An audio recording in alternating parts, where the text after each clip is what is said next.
Welcome to St. George's Digital Situation Report, issue number 4. This is going to be very brief because next week, Dr. Comagese and I are going to bring you a combined video. And in this video, there is a rumor, the shadow of a whisper, that Mr. Creighton's hair could make an appearance.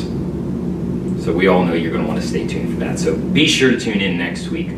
But for this week, I want to talk about ACE.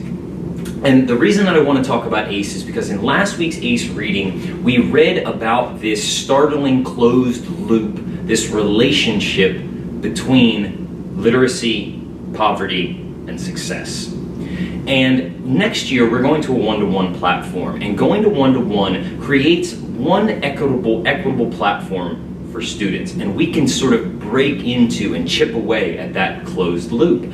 But in order to really be effective, we have to know how to use that technology, and that means understanding what blended learning is.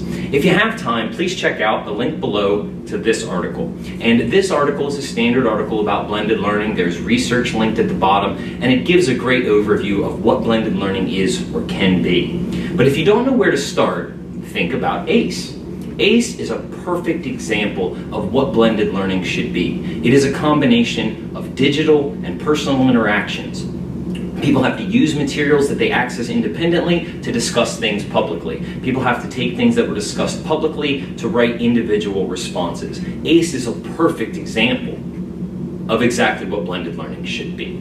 So my shout out this week is to Krista Jimerson, Dr. Comagese, Nick Schaefer, and Christine Schumacher for creating ACE, which has not only refocused our school, and not only is attacking the most important aspect of preparing these students for the real world, which is literacy, but it's also a perfect example of blended learning. So thank you. Second of all, I would like to thank Mr. Bythewood, Ms. McAllister, and Mrs. Bowe for reaching out, asking for assistance, and digitizing some of their lesson plans with me this week. It was fantastic. Thank you all. And finally, to Mrs. Terry Villa.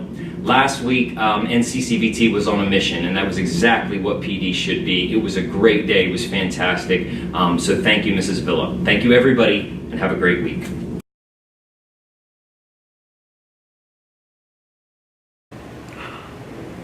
Oh no. See, if I'd started... I know, man. That would have been embarrassing. Just let it roll. Let it roll, baby.